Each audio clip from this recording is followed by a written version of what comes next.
Well, hello. Good morning! Vietnam. My neighbors hate me. How are you? Good morning. Good morning to you. I am doing delightful. I've had lots of sleep this weekend, so that's one thing. Love That's that. rare. Yeah, the mold is gone. You're back in the house. Oh my gosh, the mold is gone, y'all. The mold is gone. The wicked witch is dead.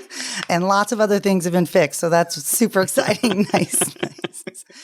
So yeah, back in my old stomping grounds. How about you? What have you been up to? I had an amazing concert last week. I sang for Broadway at the Bourbon Room, and it was a Disney night. And I sang, wait for it, Let It Go. And it was for, actually, they had Dick Van Dyke was watching. They had, a lot of people from the Geffen Playhouse were there, which is a big, playhouse here where all the celebrities do all their shows, which was very cool to get in front of all them. It was sold out, standing room only. The video, it's going to be on YouTube actually right now, but it's on my Facebook page. It's on my Instagram. But it turned out really well. I was very proud of the performance, but it was just such a fun night. A lot of great artists were there, musical theater people in LA. And what was so cool was that a lot of the people that came to see the show, they just are like, I love Broadway. And so they just came to see the show. And so they're not in the business, and they loved it. And so, shout out to Broadway at the Bourbon Room and Marissa, who runs it, for, putting together such a great venue for artists. Because it really kind of brought, what's her name? Haley from the Goldbergs was there, the show The Goldbergs. She sang. It was some people from Hamilton. It was just a great night. And I hope you guys can check out the performance. Oh, yeah. You killed it. So I'm just, I'm just going to put the video. I think I shared it on our story, but I'm going to reshare it at some point. Okay, cool. So everybody can see it. Yeah, I definitely tried to sing for Jesus. Yes. Well, you did a fabulous job, and you totally let it go vocally and spiritually and everything. Oh, yes. It was wonderful. It was a very cathartic song, to say the least, for what's going on right now in my personal life. But I had to let it go, move on. It's, what is it? I'm never going back. The past is in the past. Let it go. Those are the lyrics. Yes. And personally, one of my favorite songs, movies, second movie. Oh, Frozen. All of it. And you have kids, so I'm sure that they love it too. Yes, they're important as well. But no, I will never be against watching any Frozen whenever they want it.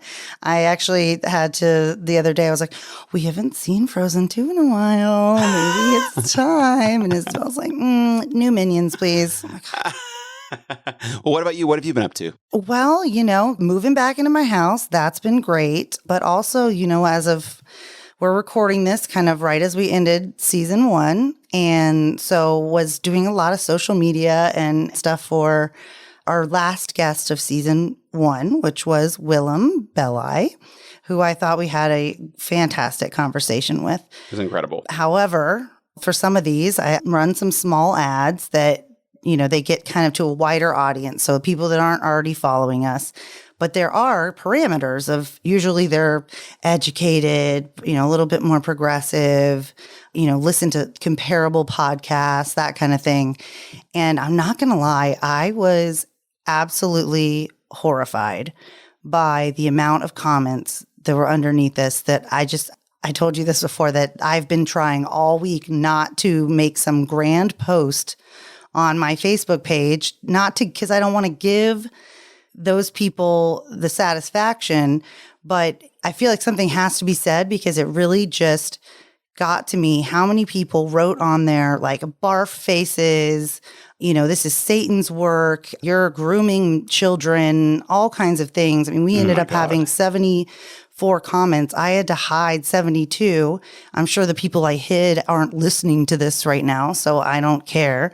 But in a way, it made me a little bit less optimistic about the direction that we're going in this country. And I understand if you don't like that stuff. Like, if you're not into it, if you aren't into a gay man who likes to dress up and make people happy, okay, but you don't need to say anything. If you don't have something nice to say, don't say anything at all. So it got to me, and it just made me think that we have a lot more work to do. Well, we definitely do. And, you just told me about this morning, and I'm so saddened by what you just said, because it is I thought, God, you think we're past some of this shit. Yeah. Sorry, Mama Jackie, but I cussed. That's better than usual. Yeah, exactly. I thought we were past some of this stuff because it's gotten to the point where it's like, oh my God, get another line. Yeah. Get another gig. People are who they are.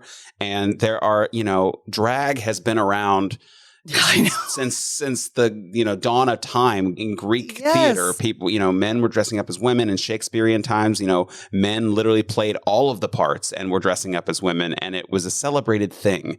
So, and I'm sorry, sir, if this is showing up on your algorithm, you might have been doing some Google searches that would lead someone to believe that you like to see men dressed up as women. So I'm going to need you to have several seats. Okay? Several seats. Thank you. Because gross. You're gross. As much as you may have thought that was gross, you're gross. So take a look in the mirror.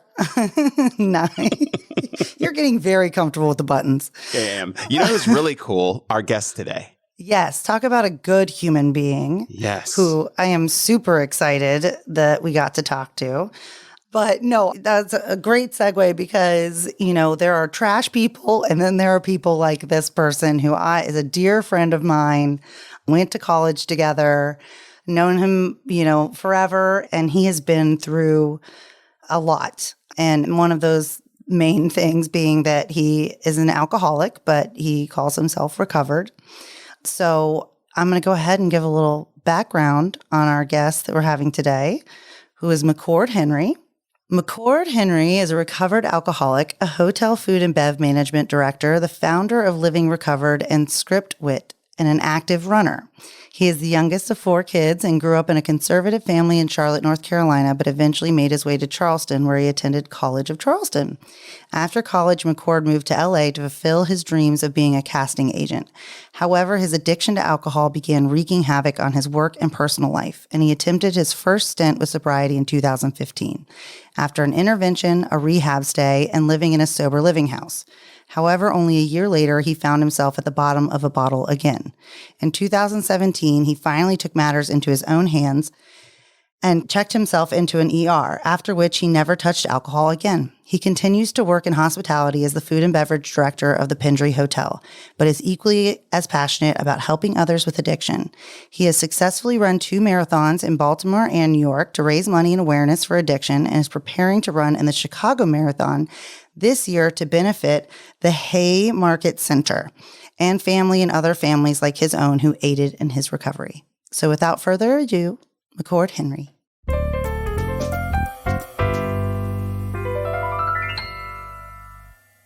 Well, good morning, McCord. Good morning. How are you doing this morning? I'm doing great. How are y'all? Welcome to the program.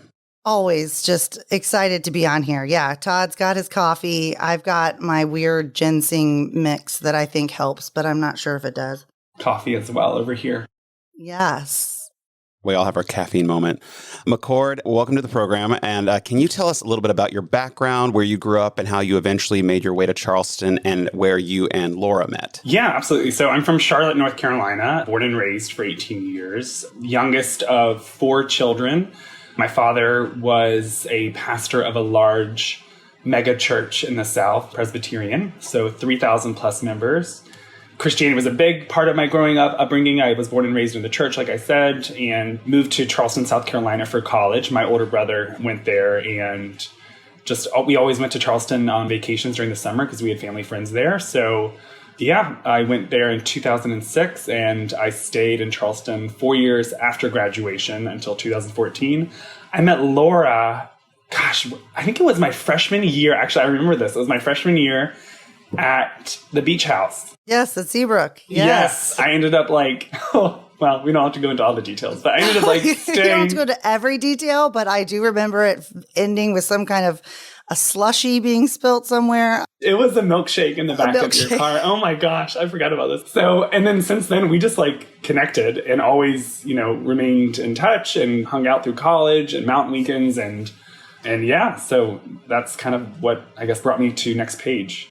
Yeah, that's how you got here. 14 years later, if you will. But yeah. Yeah, let's not date ourselves here, but sure. And you were a PK. That's crazy. I am. Yes, still am. Yeah. Mm-hmm. Your other 2 siblings that didn't come down, because you're referring to Thomas that came down. Yes. And the other 2 stayed up there? Ashley went to Charleston as well, my older sister, but we didn't connect, or we were not in the same, there together. She graduated the same year I graduated high school and then left. And then Trevor, my brother, went to Chapel Hill. Nice. All right. Well, as you know, this podcast is focused on trauma and trauma recovery. So we're just going to kind of hop right into it. So for all of our listeners, you are what you call a recovered alcoholic and are about to run your third marathon to raise awareness about addiction.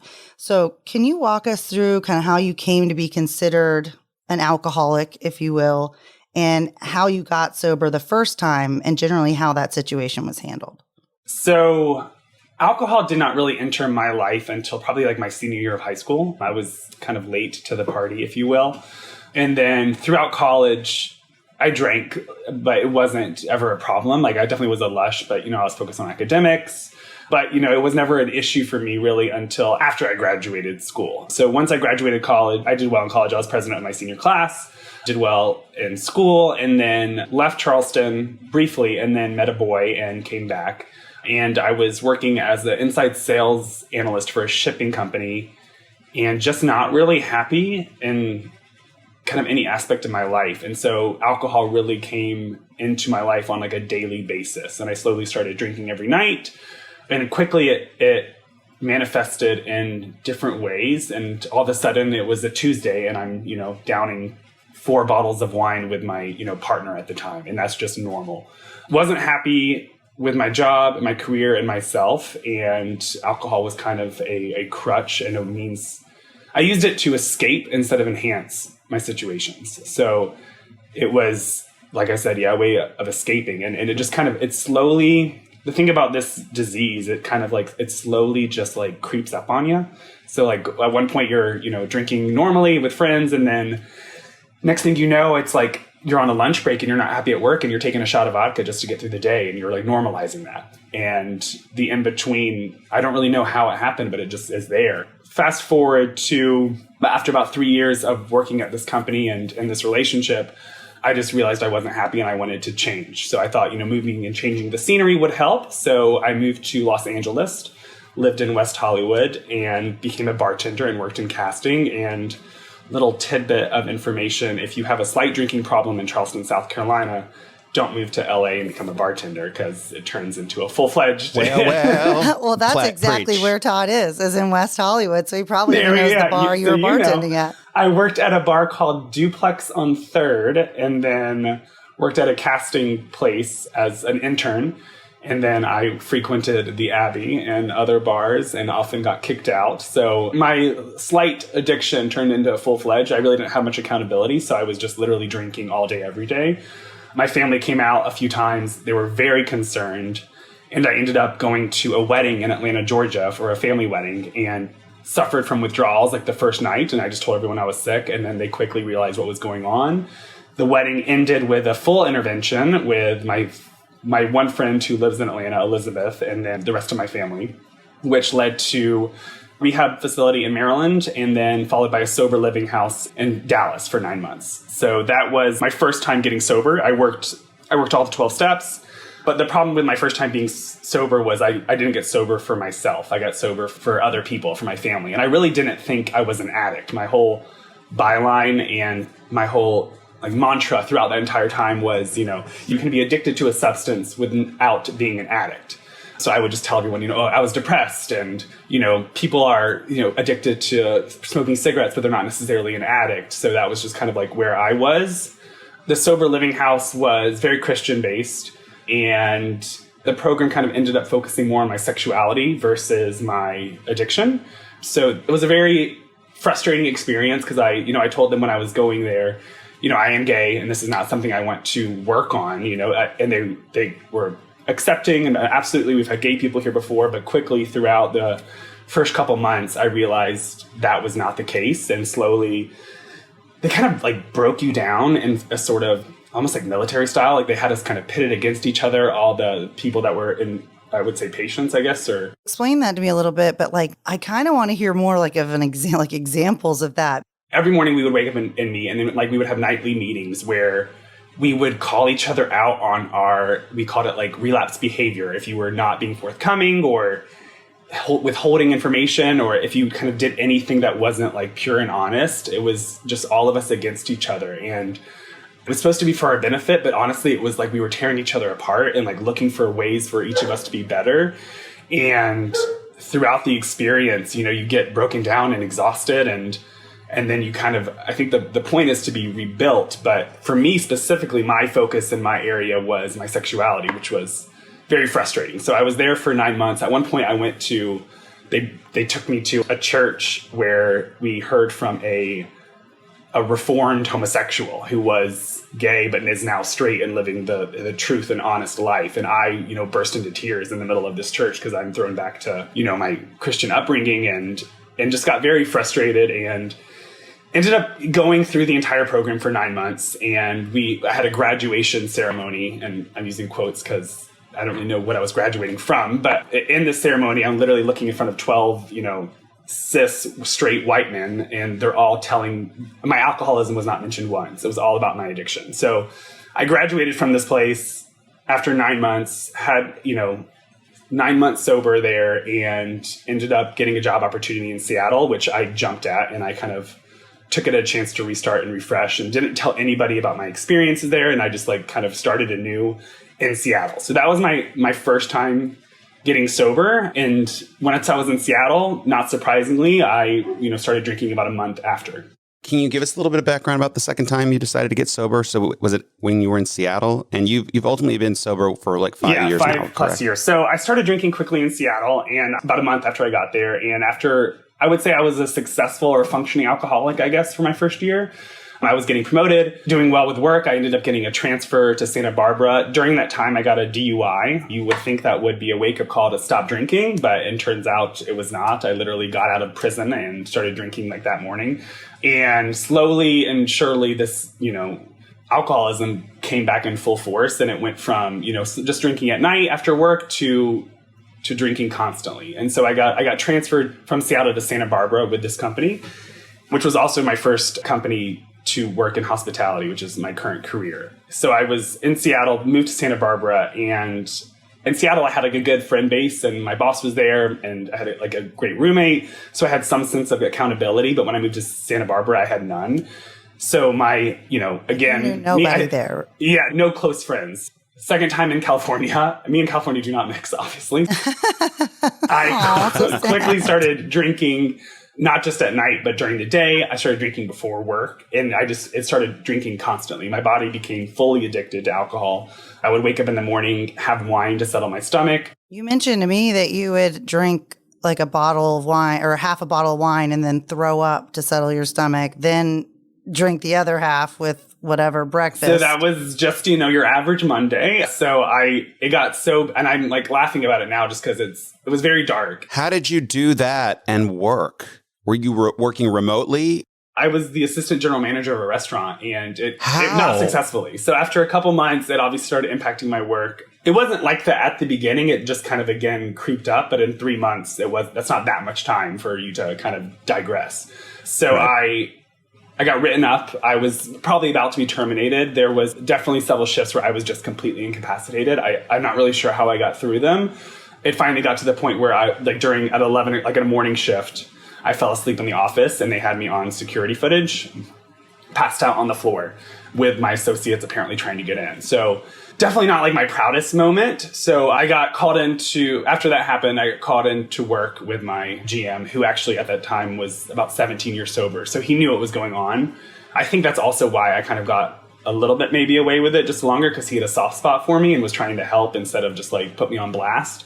I remember also at one point the senior HR person pulled me aside and was like, just, you smell like alcohol. I'm not sure if this is last night. And I just remember being mortified because I was drunk at the time. So they wrote me up for performance, obviously. And the next shift, I was supposed to come in that night. I called in and quit and did not obviously show up to work. So after that night, I went on about a week-long bender. I don't remember much from that week. I was literally waking up, throwing up, struggling to, I just remember the liquor store was a block and a half away from my apartment. And this morning I ran 15 miles. And at that time, that block and a half was more daunting. just to like get to the liquor store just so I could function and come back was just like such a mind hurdle to get over. And I would do it and then come back and just drink myself into a stupor again and then repeat for a week. I had the delirium tremors at that time, which is when you hallucinate because your body is so addicted to alcohol. It's when you withdraw at night, you start hallucinating and seeing things. And then, like I said, it was a very, very dark time. And then April 3rd, 2017, I woke up and I was just done. I knew it. Like at this point in my life, it was either I had, two options, and it was either get sober or continue what I was doing and die, because it was just not going to, there was no other option. So I called my brother, Thomas, and just was like, I don't know what to do. And he was like, hang up and go to the hospital. So I ordered an Uber, which I still remember, like I was smoking a cigarette and just like couldn't like dial the thing, and finally got to the ER and walked in and just asked them like to help. I was like, help me, I'm withdrawing from alcohol. And they ended up having an amazing rehabilitation center in the hospital that I was at in Santa Barbara, which probably makes sense. And so went up there, spent 5 days in the rehab center, and walked out and haven't touched it since. Well, I can imagine too, like just how hard it was to make that phone call at all. But was it like slightly a relief to get into the hospital and like them actually, because alcohol is literally one of the few drugs that can cause death from withdrawal. So, how did they kind of respond to that? They instructed me to stay. They obviously were not, they couldn't force me to, but as soon as I for the last 3 months of my drinking, I knew the end was nigh, if you will. Like I knew I was coming to an end, and because of that, I think I drank more just because I was trying to, get as much in as possible. But as soon as I made the call to Thomas, and as soon as I was on the way to the hospital, and as soon as I walked in, I knew I was crossing a threshold that I could not come baback from, and it was admitting, like step one of Alcoholics Anonymous, admitting that you're powerless.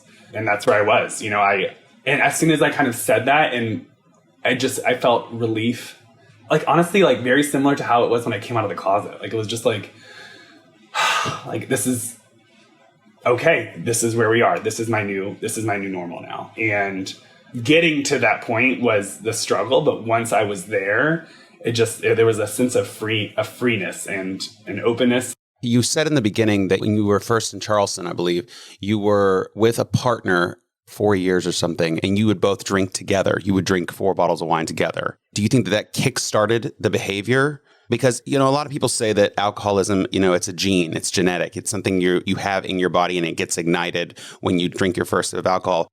When it comes to my relationship with alcohol, I don't want to blame anybody but myself for this. I would say the environment I was in was not helpful. I don't think I was healthy. I don't know if it was the healthiest relationship, but it certainly was conductive of, and like you said, kickstarting this force that was inside of me that, I couldn't really control at that point. And the escapism, you were escaping from what? Just my unhappiness. It's funny, after I got sober, I did a personality assessment test, and in it, they, talked about what I would do well in as a career. And they said, that I have a very high talent for, visual memory, and I need to be on my feet. And then they said, if you are in a cubicle doing monotonous work, there are many negative side effects, one of them leading to addiction. And I was like, wow, this would have been helpful to take before I had started my career. So I think it was my job, it was my relationship, it was being in Charleston, where alcohol is, part of all social activities. But at the end of the day, it was me that was the one that was encouraging this, seeking it, and ultimately drinking it. And, I can't really blame anybody but myself for doing it. I will say I know my ex is, he still drinks successfully. We kind of, once we broke up, I continued down a darker path, and he continued his life and is fine. So.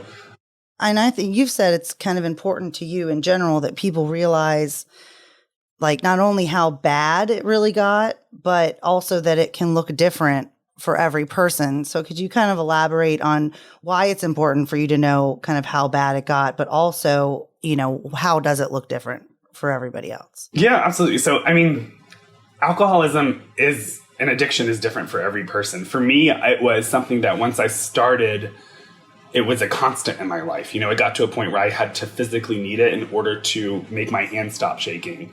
There are people I've talked to that don't drink for months, and then they come to alcohol and they drink and they can't stop, but it's only for like one night or for one weekend, and then they're sober again for months. So there are, hundreds of different ways to be an alcoholic. And the way I look at Living Recovered, this, campaign that I've started, is there should be, and there are, in my opinion, 100 different ways to get sober as well, not just one. Gotcha. And can you explain to us what exactly Living Recovered is? Like, how is it different from AA, and how it might help other people out there dealing with alcoholism? Yeah, absolutely. So first off, I think AA is a great program. When I'm very vocal about my sobriety, which is probably where I kind of differ from AA in the first place. There's no anonymity in my life. I'm just very open and honest about it, and I want to talk about it. I do think that AA is a great program and a great structure. So because I'm so vocal on social media about it, I will have people that are struggling with alcoholism that will reach out and kind of ask me how to get sober. And my response to them is always, go to a meeting and just listen to other people that are like-minded, because the structure of AA is so important, especially in those first few months when you are trying to put one foot in front of the other and rebuild a life that you've broken down. After the second time I got sober, I got sober for myself. At this point, there was no question of whether or not I was an addict. I wasn't hiding behind some excuse that, I was addicted to only a substance, but I wasn't an addict. I was like, all right, I'm the real deal. I did rehab. Now I'm in the hospital. What is my life going to look like? I went to AA meetings for my first couple months of being sober, and I just slowly found myself not identifying with the constant living in recovery method. And I remember after about a year of being sober, I decided to publicly come out, if you will, as an alcoholic and tell everyone, this is what my life was. This is who I am now. And I'm going to own this. I'm going to own my truth, and I'm going to speak about it, and I'm going to talk about it. And I remember I was having dinner with a good friend in DC, and we were talking about AA and the idea of living in recovery. And I found myself getting frustrated in meetings because I didn't identify with it, and it wasn't something that I woke up every morning. And I'm so grateful for this, that this is my truth, that it wasn't a constant decision I had to make anymore. And I did not like the idea of living in recovery because it felt exhausting. Like I'm living in recovery forever. Like this is my only option. Like I just didn't identify with it. So I was talking to her, and I was like, I'm not living in recovery. I'm recovered, and I'm living. And we both just kind of were like, whoa, like that was a moment right there. And from that, Living Recovered was born. And I had already kind of been toying with the idea of running a marathon at that point, and that kind of furthered this idea of living recovered and showing a different option to sobriety. Because as I said earlier, there are 100 different ways to be a drunk or be a drug addict. There should be 100 different ways to be sober. There's not a monopoly on addiction. There's not a monopoly on sobriety. And I think the more we talk about it and the more we give solutions to this disease, the better chance everyone else has of getting sober and embracing a life that, they didn't think possible. Well, now we are talking about it, right? Like our parents' generation really didn't, though that's just the way he is, exactly, or whatever. Yeah. And now we're actually talking about, the systematic, or what is it called, when generational trauma that's just passed down from generation to generation. But now you're actually talking about it and living recovered. I mean, Laura, I don't know if you can speak to this, but it's like, okay, you're taking ownership for yourself. I am recovered, and now I'm going to go out and I'm going to continue to be recovered, and I'm going to help people get there as well. I think it's all about knowing who you are and knowing yourself. And for me, for a very long time, and I'm sure that, Todd, you can relate to this. With being a homosexual, there's a lot of shame around that when growing up. And then I piled on being an addict on top of that. And I was like, okay, now I'm a addict and a homosexual. And I just had all the shame around it. And I was like, you know what? This is other people telling me that I'm proud to be gay. I'm proud of who I am. And you know what? I'm also proud I'm an addict. I am so grateful that this disease, if you want to call it a disease, is in my life. But at this point in my life, I look at it as no longer a disease, but a gift. This is a condition, but it's also a gift that defines my life. And if I'm using it for the wrong things, if I'm using it for alcoholism, it can, be my detriment. But if I'm using it I'm an addict. I'm addicted to growth. I'm addicted to running. I'm addicted to quotes. And if I can focus it and like channel it into something positive, it's turning me into the man I'm becoming and the man I want to be. And I am embracing it and using it, and I think that's something that we can all benefit from. And I get excited about it. That's why Laura wanted to start this podcast. It's why she contacted me, because you are the definition of overcoming trauma, the shame of being gay that eventually led to alcoholism, that eventually you wanted to suppress yourself and hide from all this stuff. This is why we do this podcast. Our whole point is to expose, everybody is going through some level of something, and they may not be full-blown alcoholism. It may not be overcoming, the shame of growing up Christian and being a homosexual. But as a whole, like, we're not doing we're doing everybody a disservice by not being vocal about it. And that's something that you mentioned. Correct. That you could not really, besides the living in recovery, like the AA, the anonymous part was something that you really weren't a fan of. And I think that can apply to a lot of these things, like, when you survive any kind of trauma, whether that's going through a divorce, whether that's having a bad childhood or whatever, it's, and not everybody has to talk about it. But when everybody suppresses it and nobody talks about it, that's where the problems start. I mean, the more darkness you put on something, the more power it gives it. It's like if I'm sitting there just not talking about being an addict and being ashamed of it, then I'm letting that control my life and let be a negative force for it. But if I talk about it and I expose it and I'm like, hey, this was my weakness, now it's my strength, like it's something that we can all benefit from. And it kind of removes the power and the sting from it just by like literally just talking about it. Yeah. So I guess kind of speaking of talking about it, so what has it been like for you dating, being a gay man in New York City, but also sober?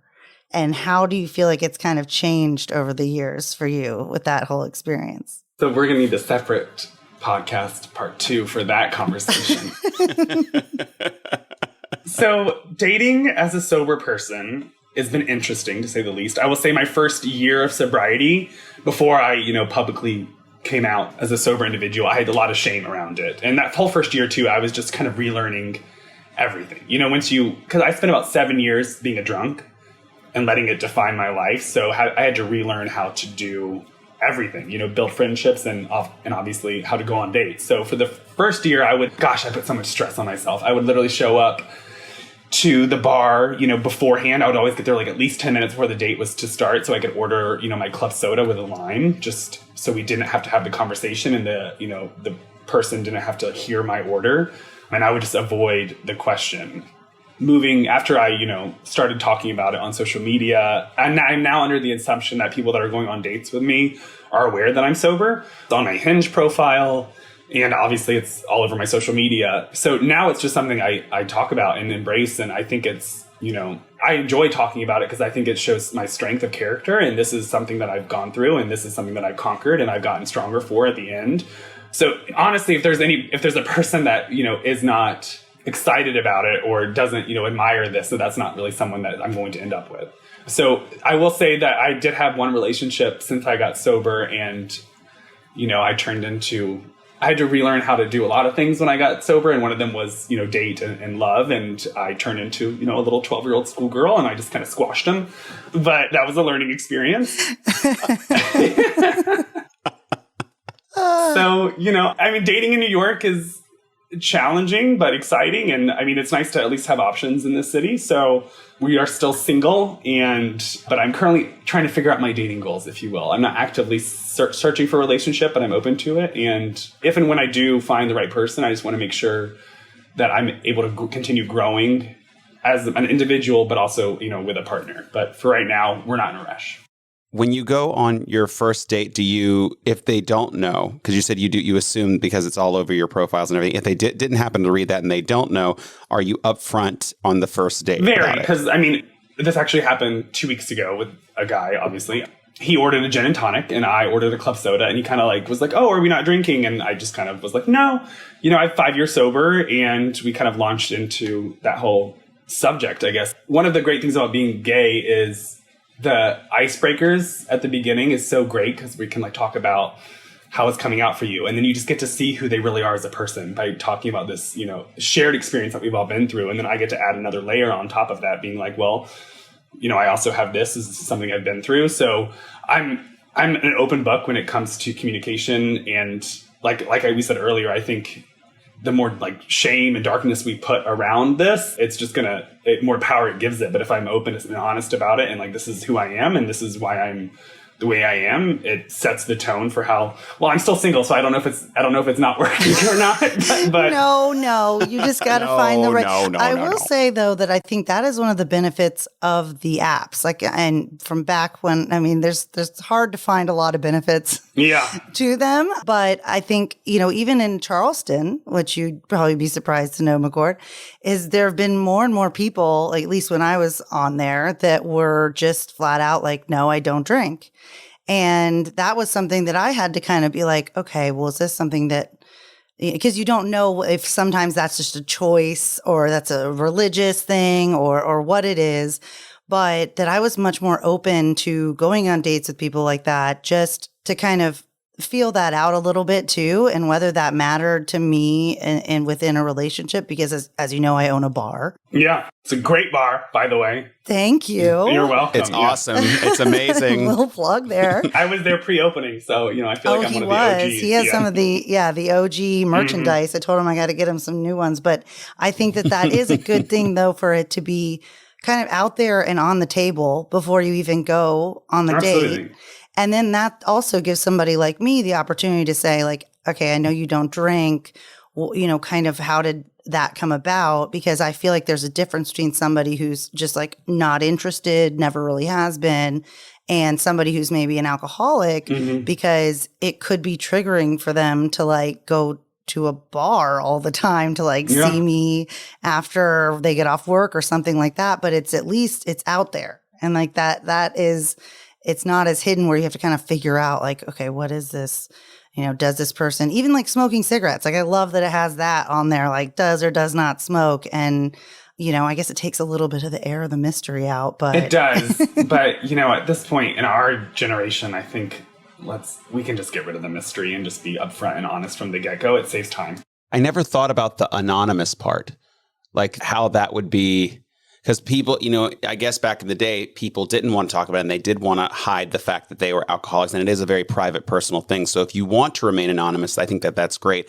But if you're someone who is prone to shame, it might make you feel like, I have to be quiet about this. I have to remain anonymous. I have to be, no one can know about this, which then can be triggering in itself. Exactly, yeah. Just clicked for me. Sorry. No, it's fine. Because when you're living in recovery, you think because it's an ongoing disease, you think that's what they, that's what I understand that they say is that it's an ongoing, it's always something you have to be in control over. But for you, you're like, I have conquered this thing.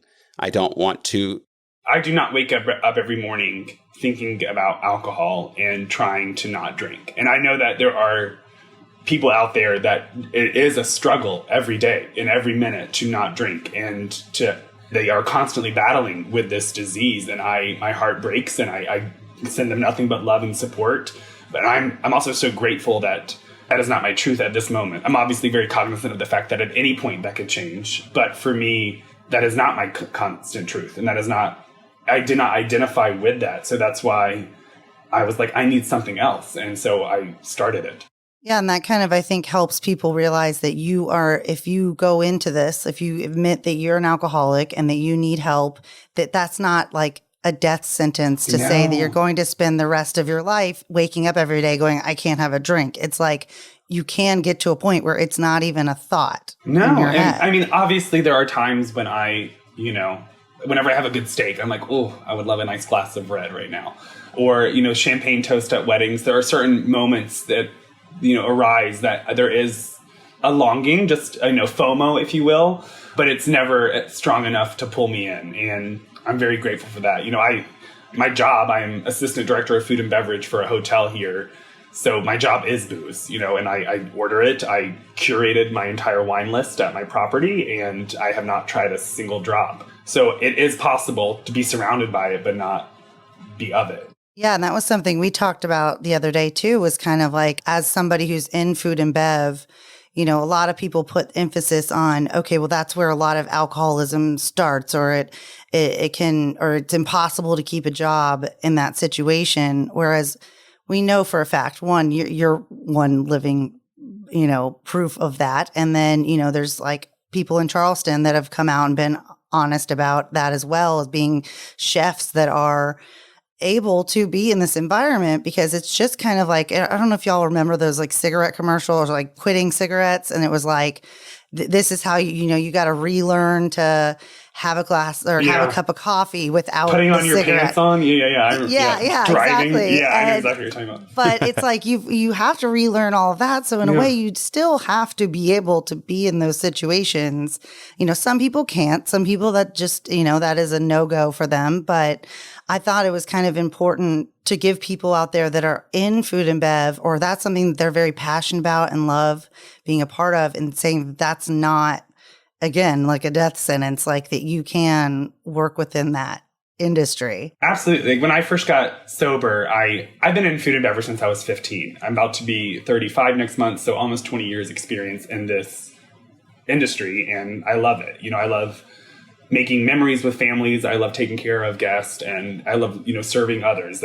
I'm good at it, and I've gravitated towards it, and it makes me happy.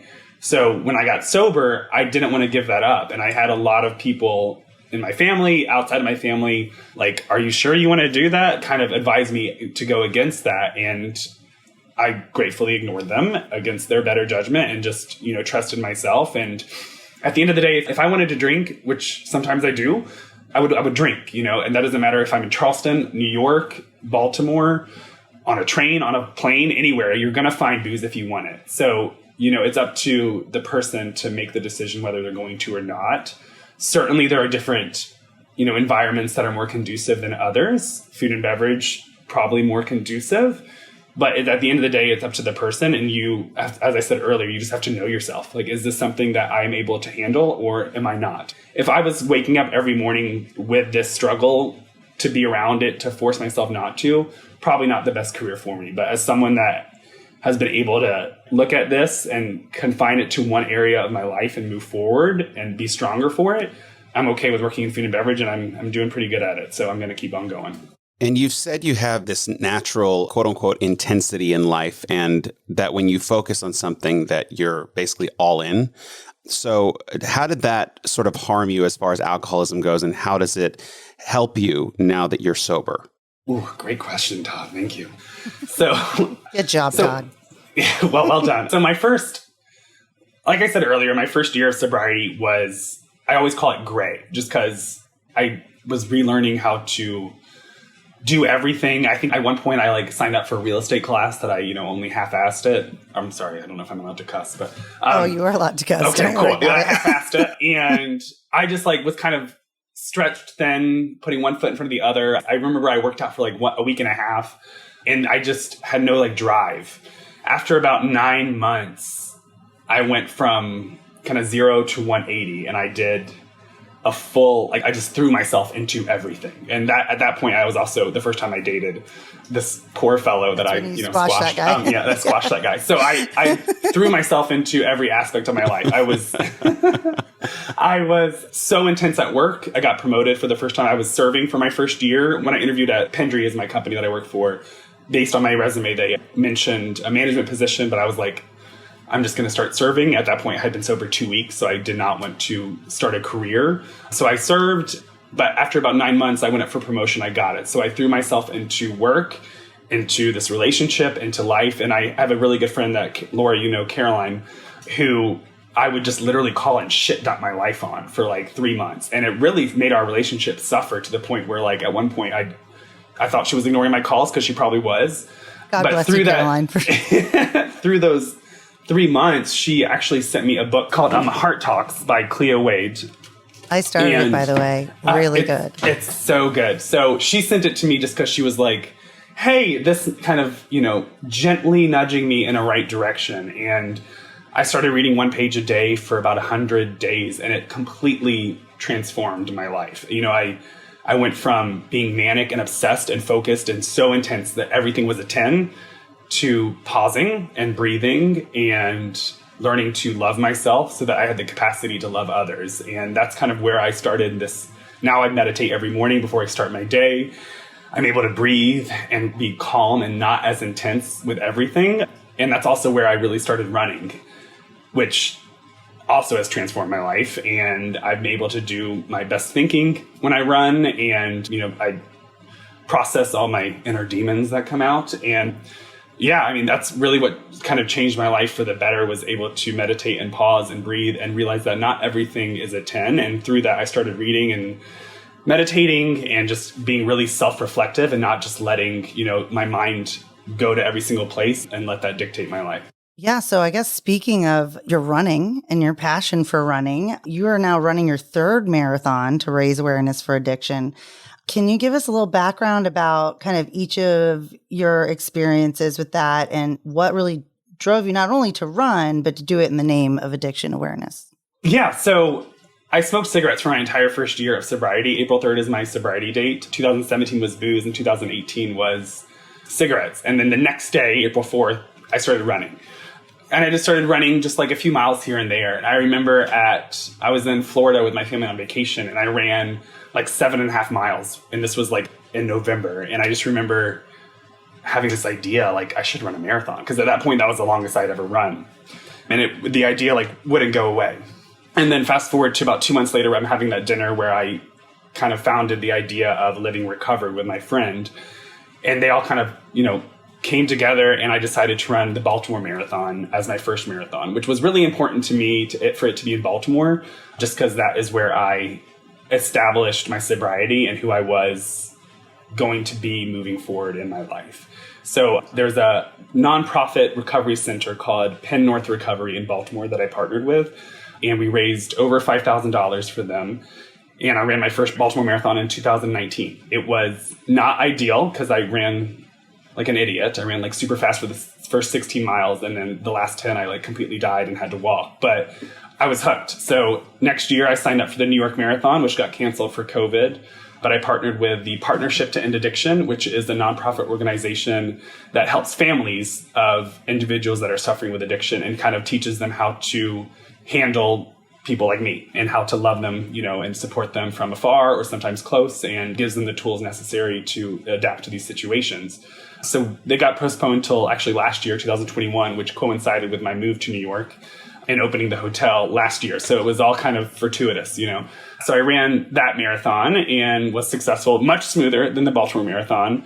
And it was the 50th New York Marathon as well. So over those two marathons, I've actually raised around $12,000 for both of the different nonprofits, which is exciting, and I'm very proud of it. Yay. Yeah, congratulations. Thank you. It's something I'm really proud of, and like looking back, it's like, that's cool. Thank you. And then I signed up for the Chicago lottery just at that, like right after I finished New York, I was like, I'm just going to enter the lottery and see if I get in, because I wasn't really feeling like doing another marathon like that quickly. Right away, But of course I got accepted to the lottery. So now, and then based off of, if I'm going to be running, I might as well, use this as a platform and talk about it for others to see and kind of hopefully benefit from. And whenever anybody donates to the campaign, I always write a thank you letter. And in each thank you letter, I always mention, like, if even one life has changed for the better, then we have succeeded. And that is, I truly believe that, because if I was that person for a very long time, and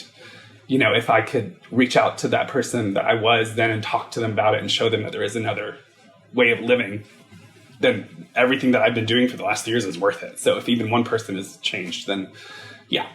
So I'm excited, obviously, and it's obviously very personal to me. And right now we are at 2,800 of our $5,000 goal for the Haymarket Center, which is the nonprofit recovery center in Chicago, who have been so great and very excited. They set up my own page on their website for McCord Henry's Living Recovered campaign. And I'm actually now, I'm at work, I'm also the president of Hearts of Pendry, which is our community outreach committee. Each property has a community outreach committee called Hearts of Pendry, where, the associates join together and give back to the community. And I kind of incorporated with this run the Living Recovered Hearts of Pendry campaign. So now it's official Pendry campaign for the month of September, which is National Recovery Month. So we're not only partnering with my current property at Pendry, New York, or Pendry Manhattan West, but we're also partnering with Sagamore, Pendry, Baltimore, and then Pendry, Chicago. We have a property as well. So all three of the properties are kind of getting behind me, which is really exciting. And we just announced it 2 days ago on September 9th because we have 1 month until the marathon. Yeah, so you're running that October 9th. October correct? 9th, yep. And I'm officially tapering down at this point. So I did my really long run last week, and then I did my run this morning. And then now I've got like 2 more long runs. And then, so we're at this point, we're just kind of maintaining before the actual run. So if we're still kind of in the works of when our season 2 will be premiering. So if the run has already happened at that point, can people still donate after the fact? Absolutely. You can donate to the Haymarket Center whenever. So the link will still be up on my bio. You can reach out to me on social media if you want. And I will gladly send it. So the campaign officially will be over at that point. But the Haymarket Center is definitely a worthy cause. And then also stay tuned because I'll probably be doing another marathon in the future with another campaign. So, Yeah, I don't see you stopping at any point. I don't think I'm gonna, Yeah. So can we talk about your social media? You run an Instagram account called Scripted Writ, where you create beautiful quotes and the videos, and some with videos, some without. How did that evolve? Yeah, so Scripted Wit is a Instagram account that I started about 3 years ago. So let me back up and just talk about my grandmother, who I'm not going to cry again, but I might. She is one of, if not the most important person in my life. She's just always been like a constant force of kindness and wisdom throughout my entire life. So quotes is a shared passion that we both had. I journal and write down quotes that I find worthy and powerful, and she does the same. And so we've always had this like shared kindred spirit about that. And I translated that into work. So every day at work, I have a quote of the day for inspiration, along with, the daily communication, reservations, occupancy of the hotel, etc. Just to, inspire. And sometimes they're funny, sometimes they're, deep, sometimes they're light, sometimes they're sad, but they're always supposed to pause and make you think and reflect. So I've been doing that at work for a very long time. And about 4 years ago, I started putting it on my Instagram story, just a picture of the whiteboard, which I would do every day, and people immediately started responding to it and be like, oh, I love this. So I started continuing it and doing it every day. And then on my days off, I don't have a whiteboard at my house. So I would find creative ways to take a picture and write down the quote of the day and just, something that I find powerful. And after about a year of doing that, I realized like my pictures started getting clearer and more artistic, and my handwriting got better. And I was about to say I'm looking at it right now. Your handwriting is gorgeous. Thank you. It's a lot easier to write when your hands aren't shaking really bad. But yeah, I was on a run actually, and I was trying to come up with a name for this because I wanted to create a page so other people could share it if they wanted to. And Scripted Wit just like popped into my head. And, script is handwritten characters. Wit is keen intelligence. And I put the two together, and Scripted Wit was born. And then I was furloughed in the pandemic, and that really kind of like furthered the Scripted Wit because originally I'm OCD. So originally when I posted Scripted Wit, I had to take the photo that day. Like that was like my thing. Like it had to be taken that day and posted that day. And that was just what it was. And then when I was furloughed, I had additional time. So I started pre-writing my quotes and going on photo hunts. And I would take like a bunch of quotes with me and go explore and find different pictures. And I would see a potential background, and I would try and find a quote for it. Or I would have a quote and I would try and find a background that fit it. So they all kind of like nod to each other. Like today, for instance, is they lived, they laughed, they loved, and they left. And it was James Joyce said that. So there's an Irish Hunger Memorial in New York that I would run by, and James Joyce is Irish. And so I put the two together, and that's kind of what today's quote was. But all of them sometimes it's just a pretty picture, but I do try and kind of make a subtle nod to whatever is happening with the quote and the background as well. And it's now become my full passion. So I find myself always looking, finding, writing quotes. I have about 100 pictures that I've not posted. And I got Scripted Wit trademarked, and I'm currently writing a book for it. That's amazing. I did not know about the book. That's awesome. Yeah. I just started it because I actually have about 25 entries. So it's on the left page, it's the picture. And on the right page, it's just a brief bio. Because I have a bunch of different quote books that people give me, which I love. So thank you. But when they do have a biography, it's just so much information. And so I think that I don't want to tell. I don't want. You'll have to read it. Okay, yeah. Let's not give all the secrets I'm not away. gonna give you You're everything. basically just telling them everything. You'll have to buy it once it's published. So if you are a publisher, you feel free to hit me up on ScripterBit because I would love to talk. Well, I think kind of before we let you go, because I know you've got a very busy afternoon, kind of briefly, could you maybe tell us and our listeners maybe some of the signs to look out for as far as, alcoholism and kind of when and how someone should seek help, in your opinion? Absolutely. So like I said at the beginning, this disease is a slow burn. It just creeps up on you really sneakily and it tricks your mind. So, at one point you're having one glass of wine with dinner and then all of a sudden you're excusing a shot of vodka on a lunch break, So it is very challenging to recognize the signs when you're in it. But one thing to look out for is as soon as you start hiding anything, One of Cleo Wade's quotes that I love talks about justification and how if you are justifying something, you need to pause and look at that because something's murky here. And I found that to be the case with alcohol. Whenever I was justifying my drinking, like, hey, it's Flag Day or it's Tuesday, that is something to like, hey, maybe I have an issue here. So definitely when you're hiding it or when you're justifying your drinking, that's something to look for. And then my goal for Living Recovered is to remove the stigma from it so people are less scared to talk about it because it should not be something that you're ashamed of. So my hope with this whole campaign is to be able to shed light on it, to talk about it. You're not alone. A lot of people struggle with this. And the next aspect is if you are able to identify that there might be something here, reach out to friends and family, go to a meeting and just listen. Listen to other people that talk about it because you'll realize that you're not alone. A lot of other people struggle with it. And it's not necessarily, it doesn't have to look like mine. Like I had a woman recently reach out to me that she's a mother of two, has a great successful job, and she would just drink every night. And it was impacting her next morning and her life in a very negative aspect. And she stopped. So by pausing and being self-reflective, you're able to see these traits sneak up on you and just hopefully, seek help, ask about it, talk about it, etc. Well, that's wonderful. Well, McCord, we can't thank you enough for coming on here today. Honestly, it's been such a delight. But we do have a tradition on this show, and we do a question of the day, sort of like a palate cleanser, just sort of like we just talked about a lot of heavy stuff. Yeah. And so we normally would probably have already asked you what your favorite quotes are, but we did that in another episode. So we'll save that for, maybe coffee another day. But question of the day for you is, what is the craziest thing on your bucket list? Okay, so my craziest thing on the bucket list is I want to run the Big Six marathon. So I don't know if that's necessarily... What is that? They are... Thank you for asking. They are Chicago, which I'm doing next month, New York, which I've already done, Boston, which is going to be challenging because you need to qualify for, and the time to qualify for Boston is extremely fast, which I'm not there.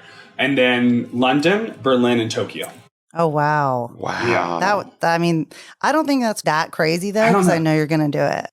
So that, and then publish a book. There we go. So those all right. two. We're already on your way. I'm working on it. So I'm already, almost halfway there for the one and also the other one, too. So there we go. Woohoo, oh, but I do want to tell you my favorite quote, though, just because it's from my grandmother. And it's actually tattooed right here on my arm. It is, in life, just as in music, the rest are equally important as the notes. Play them. And my grandmother said that to me about a week after I got sober. So it obviously was very powerful and stuck with me. And I now have it tattooed on my arm. Love that. That's amazing. I really like that. Yeah, she's the best.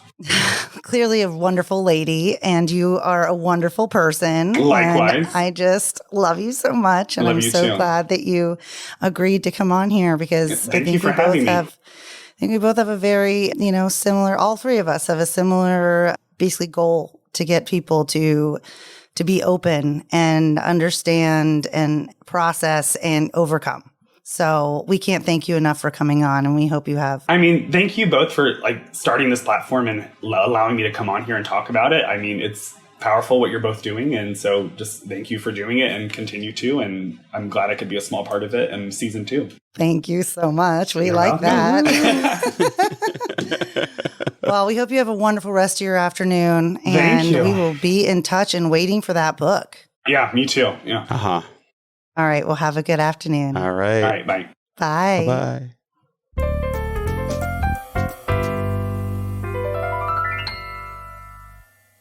So, what'd you think? Well, I always excited to talk to McCord, so I loved that. But what I thought the best part about all of it is that I've been watching his journey kind of throughout the process, but to hear, and this is something we didn't get to in the interview, but he actually missed my wedding because his parents had put him in rehab, or his family had done the intervention, and he just sent me a message that was something like, "I'm not going to make it. I'm so sorry." But he told me later and was like, "I was just too embarrassed. I just couldn't even say that." And so to take it from that person who is like too embarrassed to admit that to now that's all he wants everybody to know is like such a sign to me of like, that is somebody who is overcome the definition of trauma recovery. Immense growth. Yeah, just so much in the way, we kind of mentioned in there that he funnels this intensity that he has into so many different things. And I think, that's kind of a part of people with that kind of personality, like that more susceptible to becoming addicted to things because life is just so overwhelming. Right. It's obviously now his superpower. He's using that intensity to create change and to run marathons and, help run this business he works for and, write a book. And I mean, he's very inspiring. And has an Instagram account. And just like, he's constantly on the go. It was really hard. It was actually really hard to get him for this interview because I know. he's so busy. We scheduled like a million times because we all have crazy schedules, but his is the craziest, I think. Right. I found him to be so very authentic, genuine, and just so open. That was refreshing. And when he did get emotional about talking about if we only get one person to change, I've done my job. And what he's doing, it's so good for himself, for his own, continued growth. But his approach is definitely going to help people and is helping people. Yeah. And I really, it took me everything not to kind of choke up and start crying at the same time, because not only for him and how much I love him, but also that I feel that way about this. If we can just like help one person, then we've done something. So, Laura, I think everybody is at that point now because of COVID and monkeypox and everything. It's just like now we got to talk about the things that are traumatic because we've all gone through such collective trauma, and then individually everybody's going through something. Like you said on the podcast, everybody's going through something. And then, as you mentioned, kind of the breaking that generational trauma, that we've seen now where not talking about anything gets us, that is a continued issue, that the more that we are open about things, the more that people will start to seek help, that they feel less alone. And I think that COVID as a whole, and I say it all the time, I'm sorry, I'm a broken record, but that the psychological impacts of COVID, the isolation people went through, I think that it really put in a very, like a microscope on what everybody was kind of going through. And 100%. So they had to face it or bury it down. And I think that with this and what he's doing is saying, if you can do it, if you can bring yourself to do it, like get your message out there, and then it'll be a domino effect. It'll help others. So right. And I also found it interesting about him talking about that he's so upfront when he's dating guys. Like he's, this is just a part of who he is. And if it's a problem for you, he's probably not going to be with that person. Yeah. It's not so great. Exactly. But to be so forthcoming about his whole journey with it, when he was talking about his experience in the beginning when it was really bad, I mean, drinking just to get through the day. And what are those things called where the shake? Oh, the delirium tremors. Yes. When he described that to me, not too long ago, it's like he was trying to, I think, what was the analogy? It was like in Black Swan where Natalie Portman, I don't know if you remember the scene, but the pictures start talking to her. Yes. He was saying that like literally he like woke up and like the wall was talking to him. And like, I mean, that's how crazy it is. Like, you don't even think about that when like somebody's that addicted to alcohol that you literally withdraw within hours of not having it. And so he would wake up in the middle of the night and have those. And that's terrifying. And it was definitely one of the things that kind of jolted him and got him to that place of helping. But, I think it also shows, as much as I adore his family, I know his siblings well, and I think that as much as everybody else's good intentions are to get you help, it really kind of shows that like it has to come from within. You have to want to make that change. Oh, yeah. That's with anything. Like, you can lead a horse to water. You can't make them drink. If they're not thirsty, they're not going to, If they want to be stubborn, then they're going to be stubborn. Exactly. But what a great man and what a great message. And I don't even really know him, but I'm proud of him. I'm proud of his journey. I know. I mean, I do know him, but I just feel like I hope everybody feels that way because he is just such a good guy. And I hope everybody goes and checks out our show notes and the different causes that he was supporting, the Penn North Recovery Center in Baltimore, Partnership to End Addiction, and the Haymarket Center, because I think once this comes out, he may have already run the marathon, so we'll update everybody on that. But it's such a beautiful story of like taking, like you said, it's almost like he's using his powers for good, not evil anymore. And that's not only just a new day or the light at the end of the tunnel. It's like he's literally, because of what he went through, he is proud of it and he wears it as a badge of honor and he's using it for good. Oh, yeah. And I'm just so happy for him. McCord, you're killing it. You're nailing it. Doing it. We love you. Well, I guess we should go ahead and ask ourselves the question of the day. Oh, yes. Have you even thought about it? Well, yes, I have. I'm going to ask you first, though. What's the craziest thing on your bucket list? I don't think you're going to be surprised by this, but it's to go to space. You want to go to space? You did not know that? Well, I talked about how obsessed I am with... You told me that, but I didn't. You really want to go? Like, really actually want to go. Like, if it becomes, like...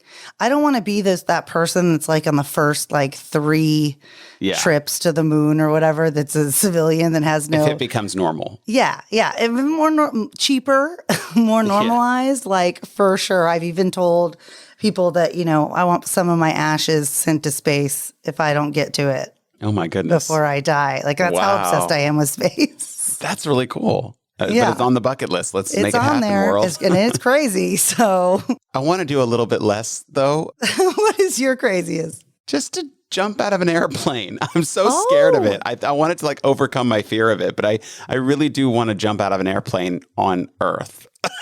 No, you don't. It would be a bad idea to jump out of an airplane off of Earth because you would just fly into space. Exactly. But I think that you would love it. So I did it, but I did it tandem. You went skydiving? Yeah. Oh my God. What is it like?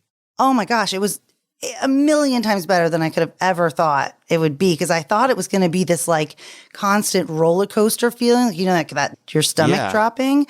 No, you feel like you are literally floating. Like you don't feel like anything in your stomach. Like you're just, it feels like the earth is coming closer to you, but you don't feel sick or anything. You just feel like you're flying. It's amazing.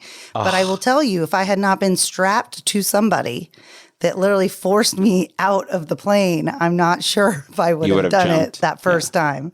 But now that I've done it the first time, I would love to do it a second time on my own. I mean, it's really cool. I think that would be something fabulous to do. And did you do it in Charleston? Yeah, I did. I did it with looking over the beautiful sights of Georgetown. I kind of wish maybe next time will be something like in Australia, like see something pretty. That shows you how incredible it is. I did it like... Oh, there's Boone Hall.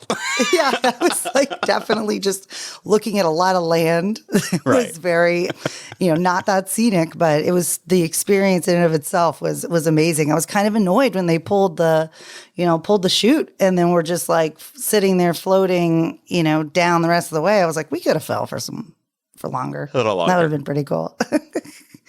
Well, I hope that you do that at some point. I'll do it with you. Let's go. A next page drop. Let's literally have a banner made and we just have video. Can you imagine ours for season 2? Next page, episode 1 dropping today. We're just dropping out of an airplane. It's not out of the realm of possibility, is all I'm saying. It's not. Oh, my goodness. All right. Well, this has been such a lovely Sunday morning. And McCord, again, thank you so much for being you and for helping so many people. And Laura, thank you for bringing him to the podcast. He really inspired me today. And so I'm sure he inspired a lot of others. Yes, well, you were quite welcome. And I'm also extremely happy that McCord came on and love him to pieces. And I hope that if just one person listens to this, we also hope that we can help you out. So it was lovely to see you. And as always, I can't wait to see you again next time. Bye. Bye.